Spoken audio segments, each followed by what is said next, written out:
Okay, let's start with a question that might make you uncomfortable. How much of what you read online is actually propaganda? Not the government kind, but the subtler stuff hiding in plain sight. Like that MotoAmerica article about Gillim topping practice times at Mid-Ohio. Wait, why am I calling it a propaganda piece? Because that article was a press release, a concept I find absolutely fascinating because it reveals how media platforms dance with advertising money while pretending to serve truth. Let me break this down. A press release is basically a company's or writer's unfiltered message dressed up like news. RoadRacingWorld.com even admits they're not responsible for accuracy. They're just hosting it. But here's the twist, the average reader doesn't notice the tiny press release label. They absorb the content as factual reporting. That's the sleight of hand here. It's promotional content disguised as journalism, and it's everywhere, from motorcycle racing to tech reviews to celebrity gossip. Personally, I think the bigger issue is how this blurs the line between information and advertising.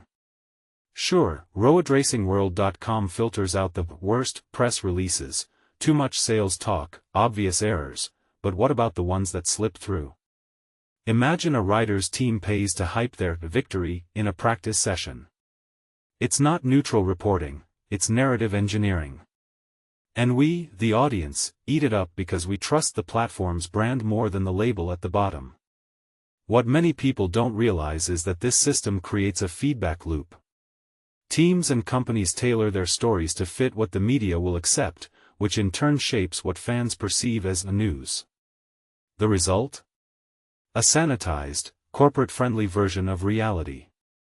If every outlet uses the same press release templates, where's the room for skepticism? For digging deeper. For asking, wait, why should I care about Gillim's practice time unless it predicts race results?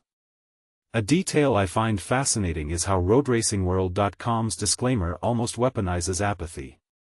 By stating they're not responsible, they wash their hands of accountability, but still profit from hosting the content. It's the digital equivalent of renting space in a newspaper to a business while denying you're endorsing their product. Ethically murky? Absolutely. But also genius from a business perspective. They monetize both the press release and the reader's trust without committing to either. This raises a deeper question. In the age of content overload, are we even equipped to process information critically anymore? Press releases like this aren't mistakes, they're features of a system where attention is currency. Platforms host them because clicks matter more than context. Advertisers love them because they're cheap. And we keep scrolling because questioning everything is exhausting. But what if the real story isn't Gillim's lap time, but the invisible machinery shaping what we're allowed to care about? Let me end with a thought. The next time you see press release in tiny font, pause. Ask yourself who's paying for this narrative, and what they want you to believe without questioning. Because the line between news and promotion isn't just blurry, it's actively being erased. And maybe, we're all complicit in letting it happen.